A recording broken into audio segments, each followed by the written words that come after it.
Alright, so this one is just the notes that we did before this. I wanted to put them up online so that if you forgot, you could see them. Because we already went over this, it's going to be a pretty quick video, so I'm not going to go into super detail.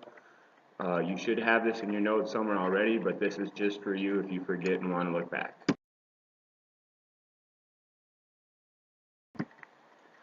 So the very first thing we talked about is the idea of a chemical element. So this is something that cannot be decomposed. This just means like broken apart.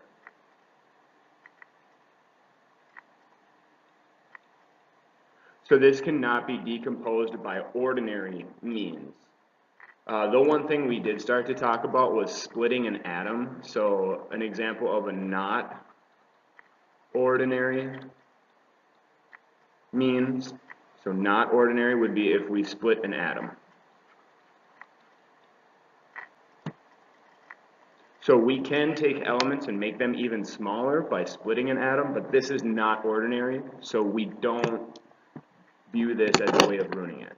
So an element is something that we can't change by chemical or physical means. So if I take a piece of paper and I cut it, then it's still a piece of paper, but it's a way that we could try to break stuff apart. This splitting of an atom was an exception to the rule. This doesn't change the fact that it's still an element. And then we talked about sodium, aluminum, and bromine are just examples of elements. These are all on your periodic table. Chemistry. The elements, their names and symbols are given on the periodic table. Their names for you guys on your periodic table, they're not there. I'm going to give you a periodic table that has both the element names and the symbols on them, so you can have both ways if you would like. I gave you the one that you're going to see on the IB paper, so I took it from the booklet you get when you're taking your IB test. So I wanted you guys to get into the habit of seeing that now so that you're not surprised when you get to your exams. And then we talked about how many elements there are. Some of them are man-made, so some larger ones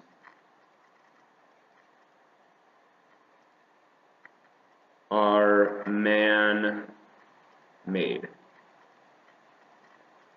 And the man-made ones are like in this area of the periodic table right here. These are ones that humans started to create. They're so big that they fall apart pretty quickly. They're not found in nature. Then we talked about this guy, Dmitry Mendeleev. I'm not going to have you guys memorize a whole lot of scientists. There's a few of them who made incredible discoveries that we're going to talk about, but it's not going to be a normal thing. I do want you to know that Dmitry Mendeleev is the one who created, he figured it out, he deduced the periodic table, so deduced the periodic table.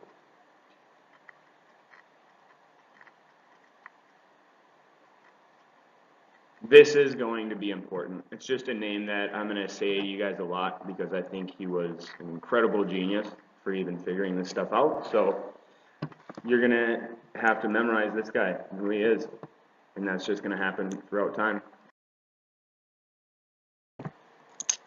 So then we started to talk about the atom. Remember, there are two big parts of the atom. First up is the nucleus.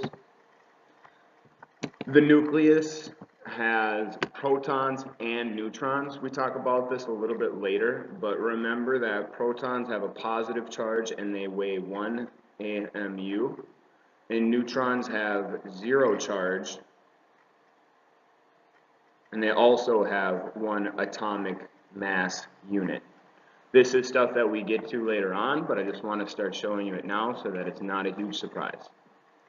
And then electrons are in the space around the nucleus. Remember that these are very fast.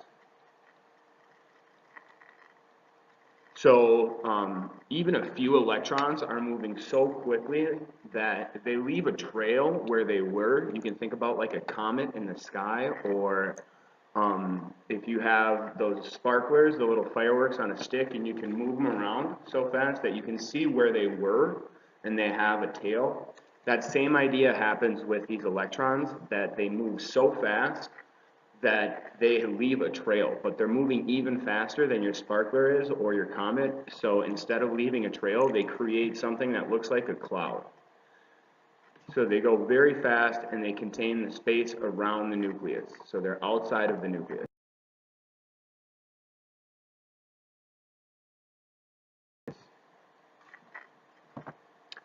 And then we started to talk about this. The smallest part of an element that has the chemical properties of the element. So what that means is, excuse me, what that means is if I take the smallest part of an element while that thing still behaves like the element, what would that be? So what is the smallest thing I could take out of a piece of copper and have it still act like copper? And that is actually just called an atom. So we talked about that in the last slide. So an atom is the smallest part of an element that still has the same properties. It still behaves the same way as the element does. Notice that the distance across an atom is incredibly small, very, very small. And keep this in mind because for your summative, you're going to have to build a scale model of the atom if you are in 9th grade. If you're in 8th grade, you won't have to do that, but just know that that's going to be coming up next year.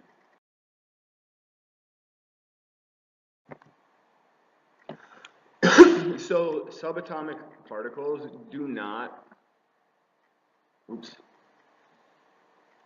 I spelled that word, so do not write this. This is just something I wanted you guys to see. So we talked about there being atoms. Man, I am having a rough time spelling today. Atoms. And atoms have 3 parts. They have protons, neutrons, and electrons. These 3 things are made up of even smaller stuff. So these 3 things are made up of quarks. So quarks.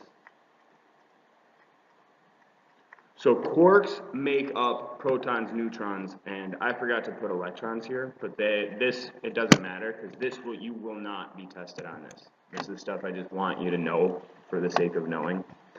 There's 6 types, and there are up, down, strange, charm, top, and bottom. It's just when somebody figures out something in science, they're the ones that get to name it. So this is what this scientist chose to name these quarks. So for example, let me erase this so you can see that picture. 3 quarks can make up a proton or a neutron, and you can see it here. This is an up and then 2 downs. And that's what makes up this particular particle. So 3 quarks make up either a proton or a neutron. Remember, you don't need to worry about this. This is just for fun.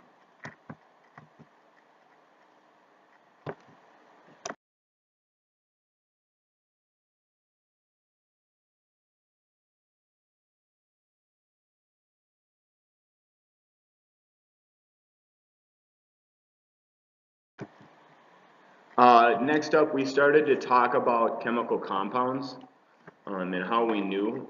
This is supposed to be silver colored.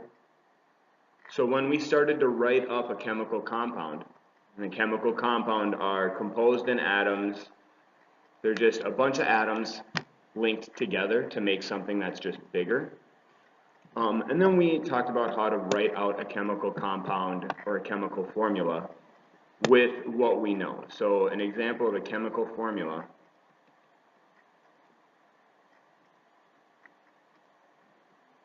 is when you're going to tell me first what element is there and then how many of them are there. So I'm seeing 1 nickel. So I would say Ni, and we're only using the symbols. And if there's 1, you do not need to write the 1. The fact that you wrote the Ni tells me that there's one there. So you don't write ones. And then we would look for carbons next. So I would see 1, 2, 3, 4, 5, 6, 7, 8 carbons. So I would do carbon with 8 of them. After that, I would look for the hydrogens. There's a lot of hydrogens. So 1, 2, 3, 4, 5, 6, 7, 8, 9, 10, 11, 12, 13, 14. And then I'm going to just do the same thing. So I would do H, 14.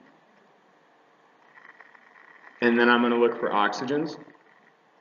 So oxygens I'm going to number with this wonderful green color. So every oxygen is going to be numbered with green. 1, 2, 3, 4. So since I have 4 oxygens, I'm going to write O, because that's the symbol for oxygen. So I've got O, 4. And then the last one I'm going to look for is going to be the nitrogen. And I'm just trying to figure out what color I want to pick. Ooh, purple. So I'm going to number my nitrogens with purple. 1, 2, 3, 4. And then I would just write out N4. So our chemical formula would be NiC8H14O4N4. When you're doing this, you need to make sure every atom, every element is accounted for. So every atom needs to be in your formula. Very important.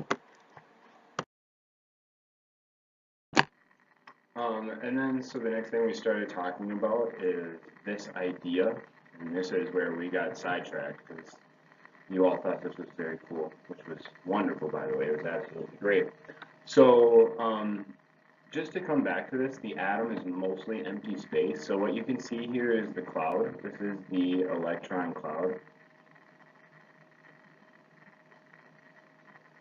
And you can see, C-L-O-U-D, cloud. You can see that it looks like there's a lot of space here, a lot of empty space. And this whole cloud is only being created by a few protons. 1, 2, 3, 4, 5, 6, 7. Sorry, this cloud is being created by only 7 electrons. But since they're moving so fast, it looks like there is a lot more to that, when really there isn't. It's back to that idea of moving that sparkler so fast it leaves a trail behind. But these 7 are moving so fast that it creates a whole cloud. So then we can see in the nucleus we have protons and neutrons inside the nucleus, and then these electrons on the outside are creating the electron cloud. So this is just a big review: protons and neutrons in the nucleus. The number of electrons is equal to the number of protons, and this is in atoms, A-T-O-M-S, atoms and elements only. We are going to start to talk about when it's different. Electrons are in the space around the nucleus, the electron cloud, and this is incredibly small. The atom is extremely small. I'm never going to ask you this part on from here to here. You're never going to be asked this on a test, but I want you to just understand this.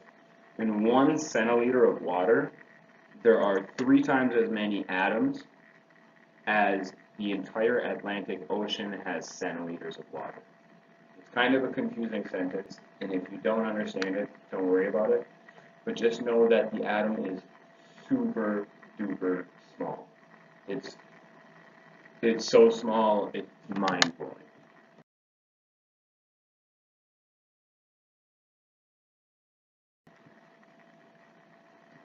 Alright, so then atomic composition. So these are just the 3 parts of the atom, so the 3 subatomic particles, particles.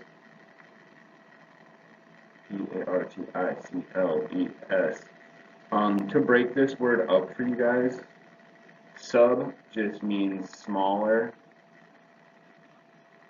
or less. And then you can see the word atom. So this is the three smaller atom parts. Particles meaning parts. So the three smaller atom parts. The three parts that make up the atom. So then we have protons. They have a positive electric charge. This P plus is the symbol that we will use for protons. Don't worry so much about the mass. I just want you to see that it is super duper light. It barely weighs anything.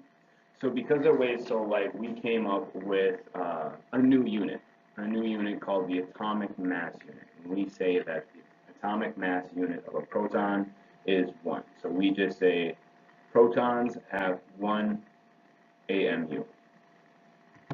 The next thing we talk about is electrons. They have a negative electrical charge. So you can see the E with a little negative right there, and then the P with a little positive right here. So the symbol tells us both the name and the charge of it. Once again, this is the symbol. Oops, SYMBOL. I'm really bad at spelling. This just shows us the symbol for the electron, a negative electrical charge. And because the mass is so light, and this is in AMU, so this isn't even in grams, we say that the mass is so light compared to a proton that we basically pretend like it has 0 AMUs. So we say electrons have 0 AMUs. They don't weigh a whole lot. And then neutrons have no electrical charge. You can see that right there, and this is our symbol. So in our symbol, we see that it has 0 charge. And the mass of a neutron, it weighs just a little bit more than a proton, but we round it to 1. So then we say neutrons have 1 AMU. This idea is very important. You're going to see it a lot, and we're going to be practicing and working with it a lot. During our work time on, well, I guess the last time I saw you, it seemed like we really got this. So that was great to see. Atomic number, this Z, where is it? Oops, didn't mean to write there. This Z is the symbol that we use for atomic number. So Z is the atomic number. Our atomic number, where is this going?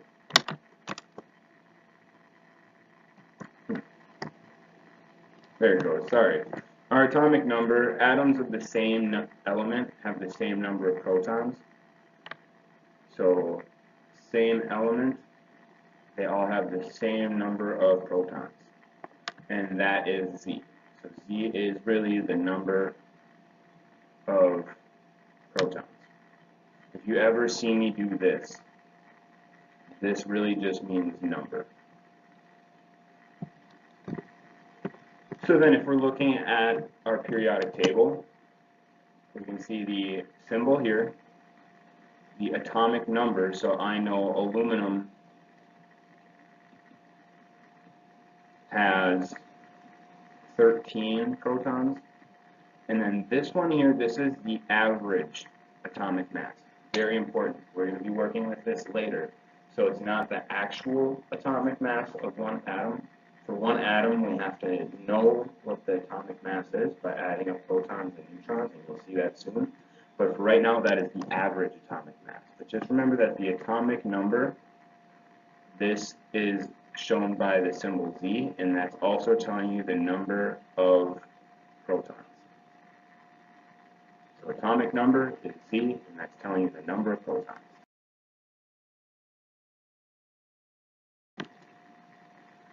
The mass number. So a carbon atom with 6 protons and 6 neutrons is what we decided to call normal. and mass number, our symbol is A, so this is our symbol. And this is talking about how much the whole atom weighs. So what I want you guys to see here is we did not include electrons. We have no electrons, and this is because electrons have 0 AMUs. They don't weigh anything, so since they don't weigh anything, they're not part of the mass numbers. We only are looking at protons and neutrons. So when we're doing this, we're only looking at protons and neutrons. Very important. And then you can see this formula right here. So our mass number is protons plus neutrons, no electrons. And once again, this is not the periodic table number. The periodic table number is an average of all of the atoms. We're going to practice that soon, but this is the number on the periodic table is if we added up all the masses of the atoms and then divided by how many there were, that's how we got the number there. So an example of this, a boron atom can have 5 protons and 5 neutrons. And then this is this notation here. This is the mass on top, mass number. And down here, this is the atomic number.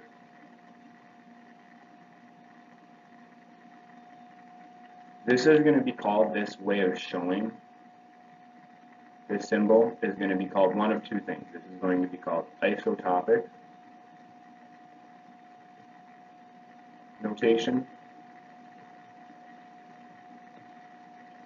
or nuclear notation.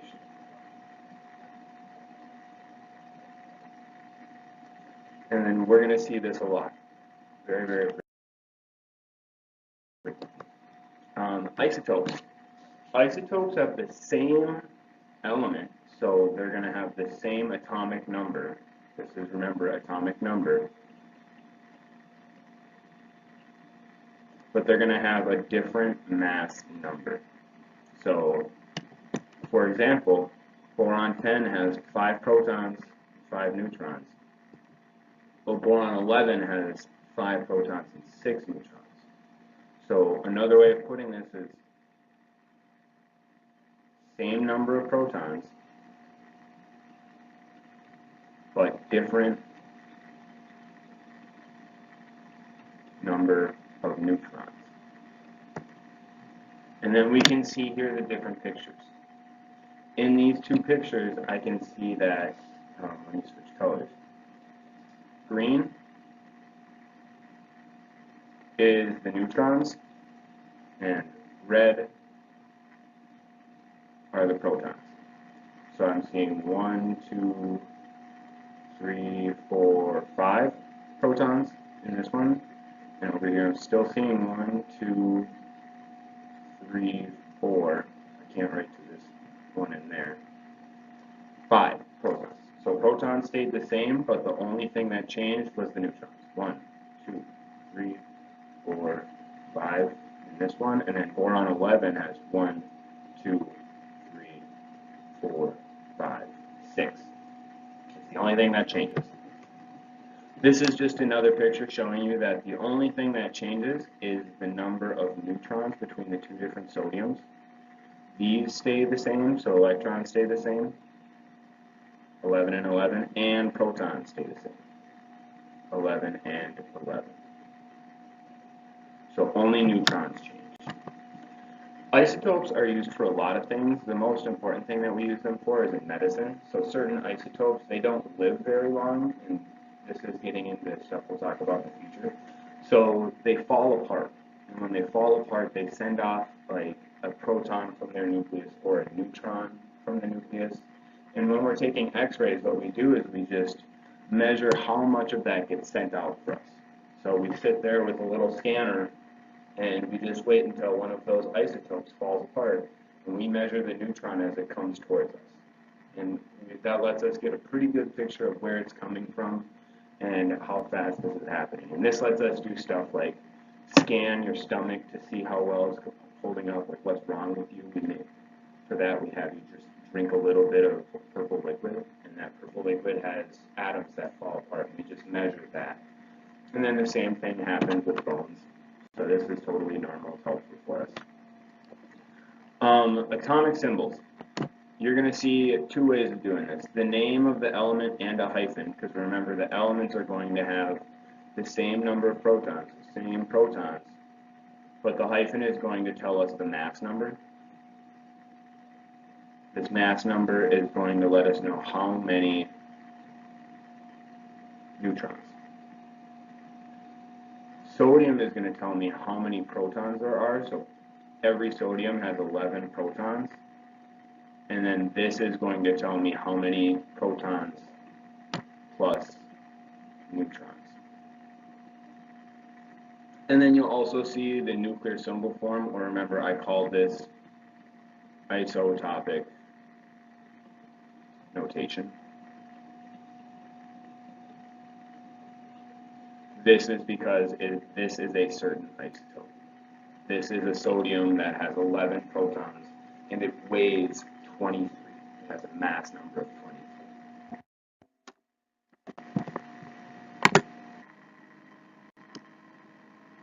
Okay, so then just a really quick practice question.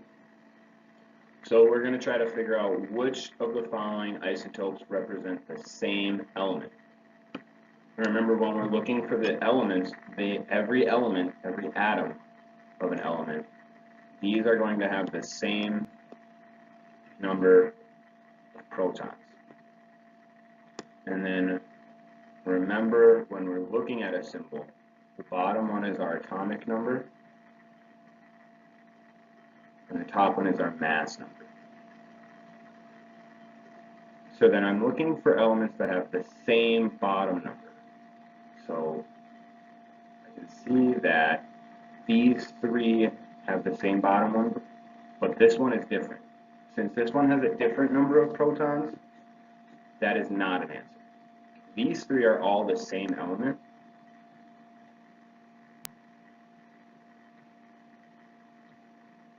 And I know that I can figure out what element it is by finding the element that has atomic number 92.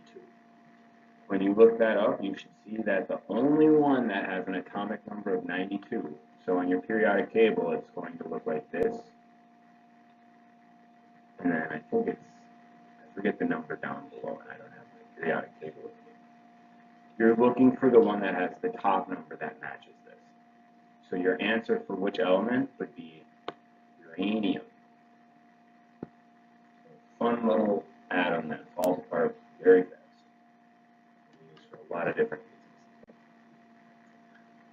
So a lot of this we talked about before. So whenever you're counting protons, that's going to just tell you the number of the atomic number. And you can find that on the periodic table. Neutrons, if you're ever trying to find this, you are going to do the mass number minus the number of protons.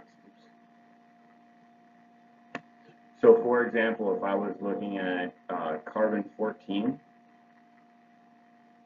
I would do 14 minus 6, and that tells me I have 8 neutrons. And then electrons. We're going to start to talk about ions. If an atom has the same number of protons and neutrons, so if protons and electrons are the same, then it has a charge of 0, or we're going to call it neutral. So protons and electrons are the same, they cancel each other out. 5 protons, 5 electrons, this is a plus and that's a minus, so they go away, and they count each other down so that they have a total charge of 0. If it does not have an equal number, so if there's not an equal number of electrons, it is not an atom, but instead we call it an ion.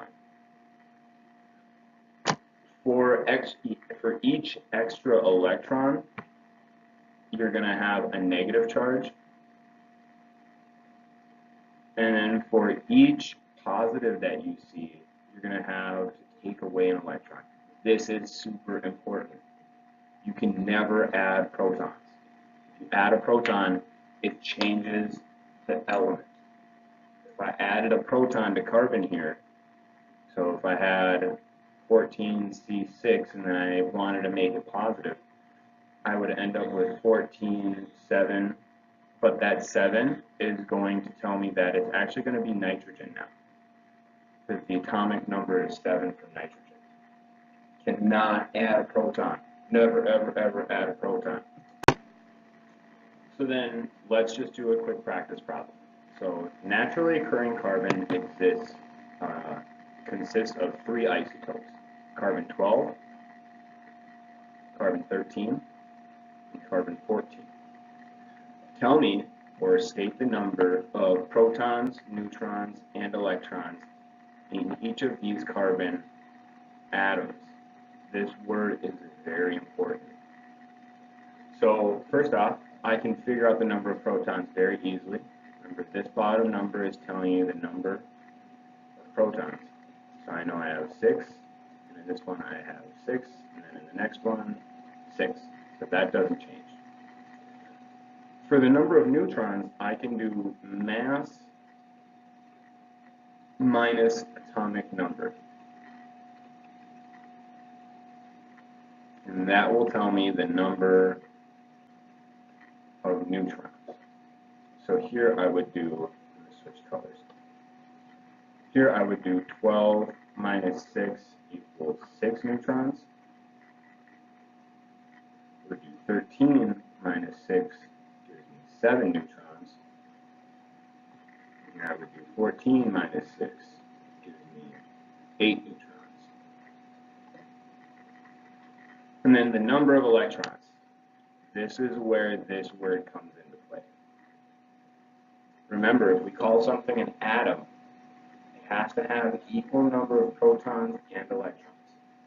If they don't match, they're called ions.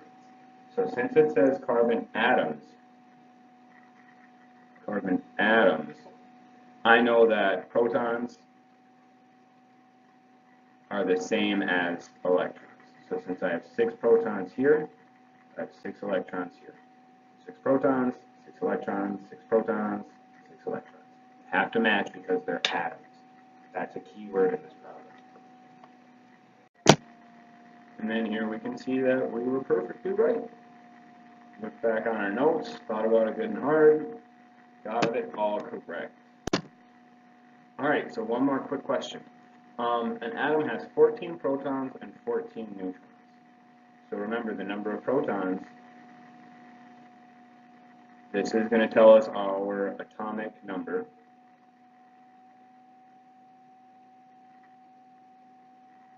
So I know the atomic number is 14. Mass number. Mass number is going to tell us, well, what mass number is protons plus neutrons. So I'm going to do 14 plus 20 because there are 14 protons, 20 neutrons. And I should get an answer of 34. So it should be number 3 that I'm going to look for. When I'm looking up the element, remember the atomic number is going to tell me the element. So I'm going to just find the element that has 14 protons in it, or the element that has an atomic number of 14.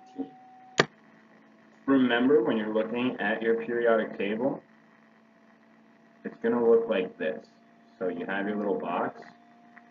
It's going to be up top. You're looking for the one that has 14, and then we're looking for the symbol. And the only one that has, an atomic number of 14 is silicon. So our answer is going to be silicon. This one's actually a pretty tricky question because the key word is this, another isotope.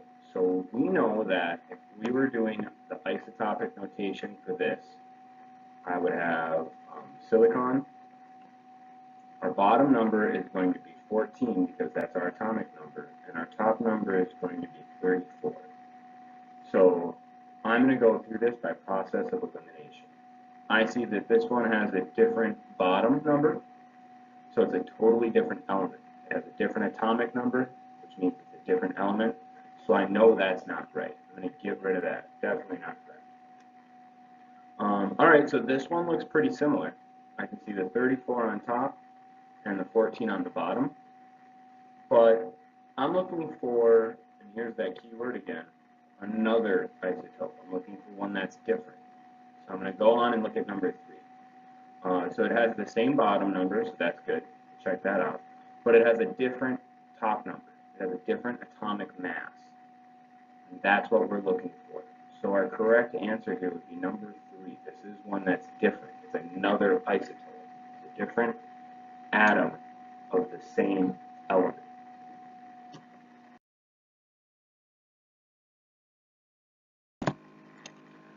The last thing we really need to talk about is going to be ions. So remember that ions are atoms with atoms or a group of atoms with a positive or negative charge. If they have a positive or negative charge, we don't call them atoms anymore, but they are called ions instead. So this is important. We have two different types. We have cations that have a positive charge, which means they have given up away electrons. That was a terrible sentence. They have lost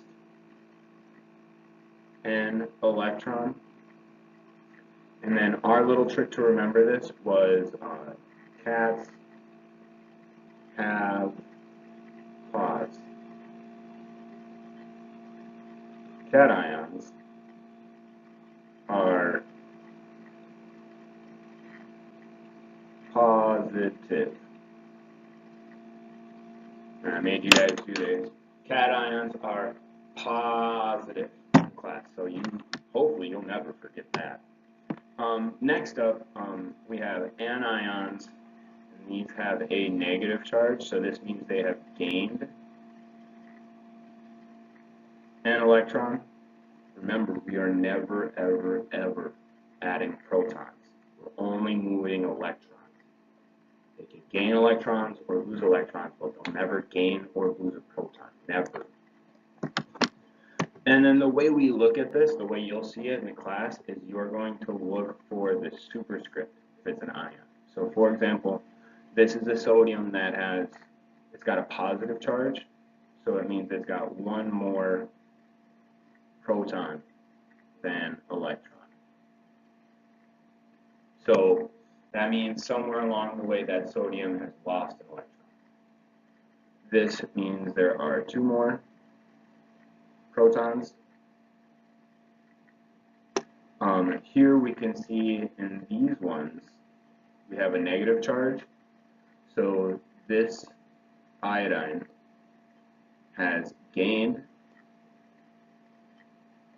an electron, so it has one more, is another way to put it. And then this oxygen has two more electrons than protons. So ions have same number of protons, same number of protons, but different number of electrons than their atoms. So it's like isotopes and ions they're similar, but they're different. Isotopes have the same number of protons, but different number of neutrons. Ions have the same number of protons, but they have a different number of electrons. And that was everything that we talked about in class. Normally the videos won't be this long, but this was like 3 days of notes, and I just wanted to make sure everybody had a manage-back set up before I started to do this. So don't worry about watching this unless you want to review any of this information before the summative or before you start your project. Thank you and have a nice day.